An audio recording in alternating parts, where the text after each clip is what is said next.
Hi. I'm Riley. I used to think that helping my family meant I belonged to them.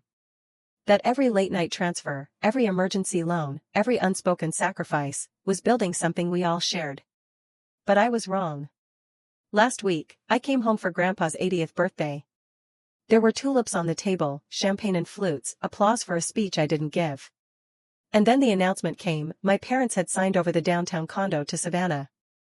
The one I helped pay for. No warning. No conversation. Just a smile from my sister and silence from everyone else. That night, I realized something: they didn't forget me. They erased me, on purpose. And for the first time in years, I didn't cry, I didn't beg. I just picked up the receipt folder I'd been keeping in secret, and finally opened it. This isn't about revenge. It's about remembering what they wanted me to forget. Growing up, I wasn't the soft one. I wasn't the favorite. That was always Savannah. She was delicate, charming, perfectly photogenic. The kind of girl who cried at dance recitals and got praised for being sensitive. I, on the other hand, was the one who fixed the jammed printer at age 8, who negotiated a better cable bill for the house at 13. I didn't cry. I solved things. And somehow, that made me too much. "You're intense," my mom used to say, with that careful smile that felt like a pat on the head and a push down a well. "You just don't let things go." Dad would echo it over Sunday dinner, swirling his wine like he was narrating a documentary. Savannah feels. Riley fixes. It's what makes you special, sweetheart. But special didn't get me invited. It got me useful. By the time I was 25, I'd already co-signed 2 loans to help them stay afloat, one for Dad's surgery, another for Savannah's PR company launch. Not once did I ask for credit. I didn't need it. I thought love was just doing what needed to be done. When Savannah couldn't afford her first office space, I paid the deposit. When Mom's dental surgery went over budget, I covered it. When Dad's retirement plan fell short, I quietly rerouted my bonus into the family account. No one thanked me. But I didn't mind. I believed that one day, they'd see it, not in words, but in the way they treated me.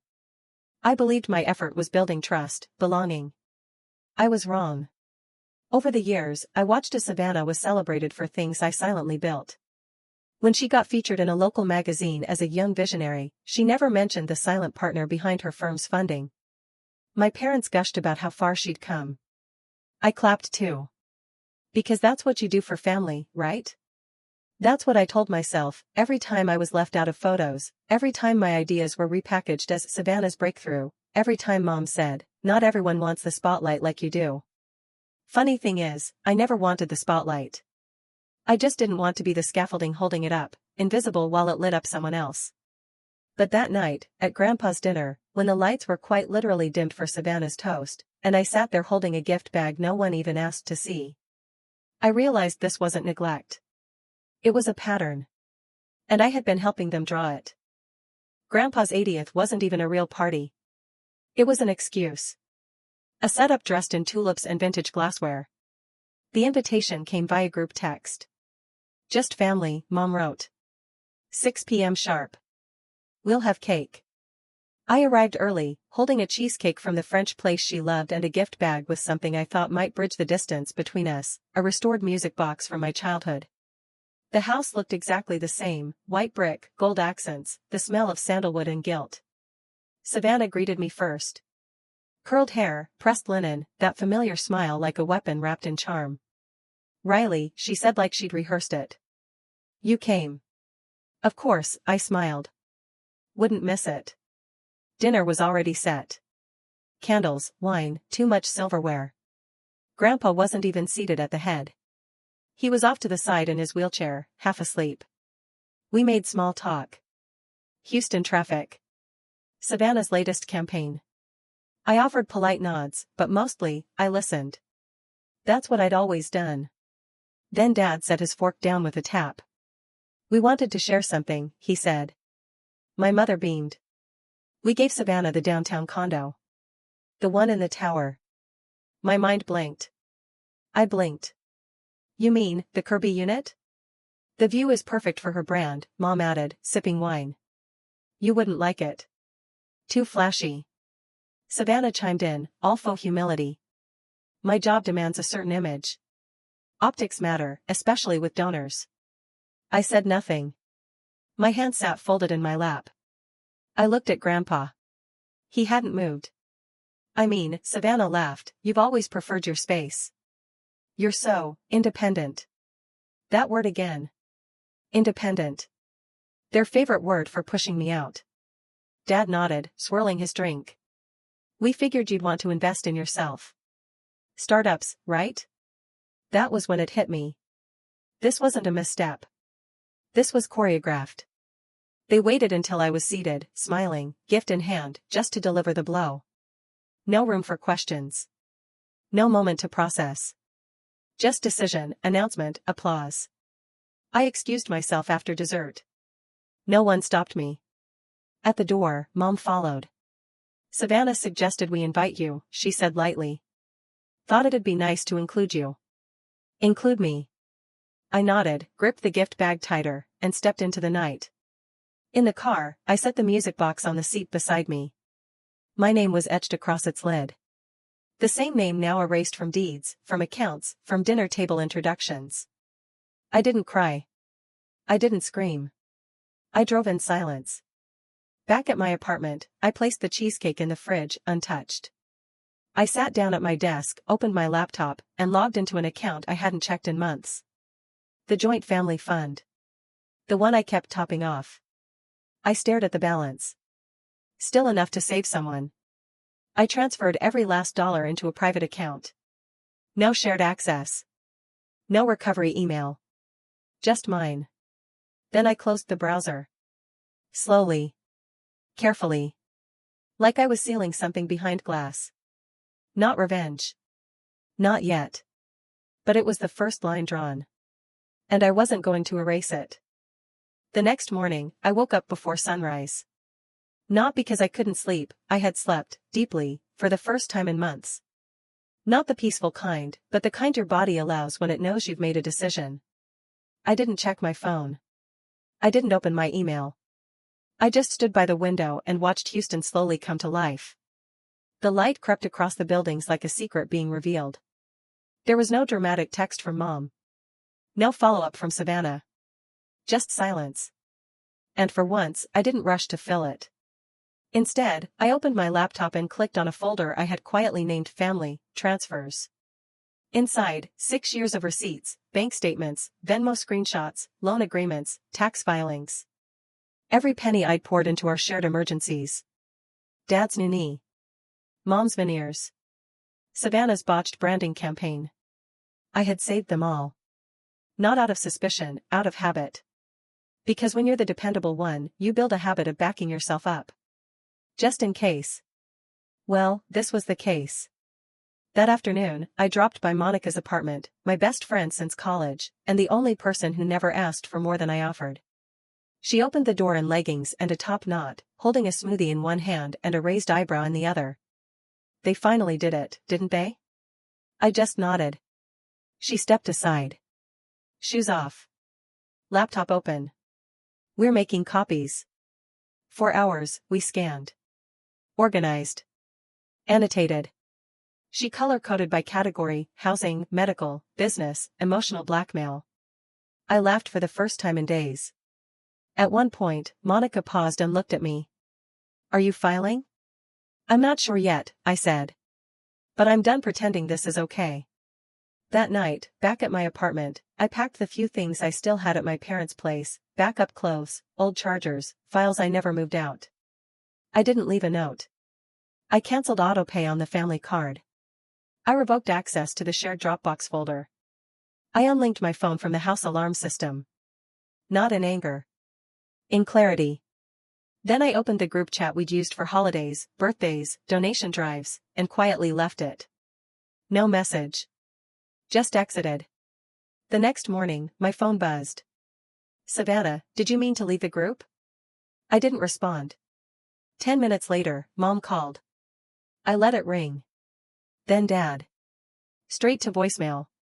That evening, I got a final text from my mother. You're being overly sensitive. This is what happens when you isolate yourself. I stared at the screen for a long time, then tapped delete. It didn't sting. Not anymore. I wasn't isolating myself. I was protecting what little of me they hadn't already claimed. And for the first time in years, I felt clean. Not safe yet, but sovereign. A week later, I was at Monica's kitchen table when I found it. We were reviewing old transfers, matching them against account statements, when I saw a memo line I didn't recognize. A $25,000 withdrawal labeled Radiance PR, brand expansion. Savannah's company. The amount was familiar. The name too. But I hadn't authorized that transfer, not from that account. I clicked into the PDF. There it was, my signature. Except, it wasn't. Not quite. The K in Riley had a sharper slant. The tail looped up instead of down. Subtle, but wrong. It was like someone trying to copy me from memory, close enough to pass, but not close enough to convince. "Mon," I said, holding the screen toward her. "Look at this." She squinted, then widened her eyes. "That's not your handwriting." "No," I said quietly. "It's not." Within the hour, we were at Cordell and Wexler, a boutique law firm downtown. Monica had an old contact there from her days running ops at a nonprofit. Cordell herself met us in the conference room, gray suit, no nonsense. I slid the printout across the table. She studied it, flipped through the attached documents, and said, "You've got forgery here. And likely financial abuse." I nodded. "We'll pull security logs," she continued. "Bank branches, IP addresses, notary records. If they submitted this, we'll find it." There was no anger in her voice. Just precision. I sat still for a long moment, letting the word settle. Forgery. Not betrayal. Not neglect. Something legal. Tangible. Traceable. That night, I couldn't sleep. My body was still, but my brain raced. Every conversation from the past 2 years echoed differently now. "Don't worry about it, sweetheart. We've got you covered. We just moved some things around. All family, all good. You know we only want what's best for you." I opened my email and searched for an old message from my grandmother's attorney, back when she passed 5 years ago. In that thread, buried 2 PDFs deep, was a clause from her estate, naming me sole beneficiary of a property portfolio in Arizona. It was supposed to be held in trust until I turned 30. I'd never seen a cent. I sent the file to Cordell. She replied within 20 minutes. "They amended this without full legal process," she wrote. "And the notary listed? No longer employed at the firm when this was updated. Meaning, the amendment likely wasn't valid. Meaning, the trust was mine all along. Meaning, they hadn't just erased me emotionally. They'd rewritten my future, literally." I sat back and stared at my ceiling. This wasn't family drama anymore. It was identity theft. Property misappropriation. Fraud. And it had my father's signature on half the paperwork. The next morning, Cordell and I filed a freeze request on all property linked to the disputed trust. She prepared cease and desist notices, along with a formal fraud inquiry. I didn't tell my family. Instead, I did something quiet. I changed my passwords. Ordered a new credit monitoring service. Opened a fresh LLC for future business, with zero ties to my old name. Not because I wanted to disappear. Because I wanted to exist, entirely on my own terms. And this time, no one was forging my place. The invitation came through my cousin Nora. "Dinner this Saturday. Everyone's coming. Even your parents. Even Savannah," she texted. She added a winking emoji, like it was all some harmless reunion. I knew better. This wasn't about celebrating Nora's 40th. It was a stage. A reset. A way for my family to spin the narrative before I did. Monica didn't even look up when I told her. "They're trying to make you look bitter," she said, flipping her laptop shut. "So don't be. Be exact." Saturday evening, I arrived 15 minutes early, not to help, but to control the room. I wore black. Not mourning, just clarity. My hair pulled back. No jewelry. Just one accessory, my smartwatch, blinking quietly as it recorded. The private dining room glowed with designer lighting and too much cutlery. My parents were already there, flanked by guests they hadn't spoken to in years. Savannah stood near the fireplace, glass in hand, smiling like a billboard. No one greeted me. I walked in, nodded politely, and took my seat near the end of the table. When dessert arrived, Savannah stood and tapped her glass. "I just want to thank everyone," she began. "And maybe thank my sister too, for showing us what ambition looks like when it forgets about family." There it was. The performance. People chuckled awkwardly. Someone muttered, "Wow." I stood slowly. Walked to her. Took the mic from her hand. "You know what's funny?" I said. "That condo you parade around? Paid for with money taken from me, illegally." Gasps. A fork clattered to the floor. I placed a folder on the gift table behind me. "This," I said clearly, "is documentation. Forged transfers. Misused trust assets. False signatures." Mom's face went pale. Dad stood halfway, then froze. I looked at Savannah. "You didn't win. You just stole, and hoped I'd stay silent." And then I sat back down. Calm. Composed. Watch still recording. Room still stunned. No screaming. No tears. Just facts. Because sometimes, the loudest reckoning doesn't need volume. It just needs proof. They didn't follow me out that night. No one chased me to the car. No one begged me to come back inside. And that, somehow, was the clearest answer of all. By Monday, Cordell confirmed the property freeze had been accepted. The trust paperwork was under formal review. And the cease and desist letters? Already delivered. I didn't gloat. I didn't post about it. I didn't even tell Nora what had happened. Instead, I moved. A clean, sunlit condo near Buffalo Bayou. No memories in the walls. No shared keys. Just a door I opened with my own name on the lease. I left behind the family group chat, the old shared accounts, the voicemail greetings that still said we. I deleted the backup folder named just in case, because I no longer needed it. And with a small, quiet breath, I started over. But not in revenge. In clarity. I didn't want their apology. I didn't need them to say I was right. I just needed them to stop thinking I would always stay. I transferred the trust into a new holding entity, one without the family name. Then I founded something else, the Music Box Grant, a small but personal scholarship fund for young women cut off by their families for choosing ambition over obedience. The first recipient cried when I handed her the envelope. "You believe in me?" she whispered. "No," I said gently. "You already believed in yourself. I'm just here to make sure no one erases it." That night, back at home, I sat at my desk. In front of me, the old music box from my childhood, now fully restored. I opened it, let the tune play. It didn't sound sad anymore. It sounded true. I used to think setting boundaries made me the villain. Now I know it simply made me visible. They called me cold, ungrateful, dramatic. But all I did was stop funding the silence they relied on. If you've ever been made to feel like your success was a threat, like your ambition was too loud, just know, you're not the problem. You're the proof. So tell me, have you ever had to walk away from your own family to finally hear yourself think? Let me know in the comments. I read every word.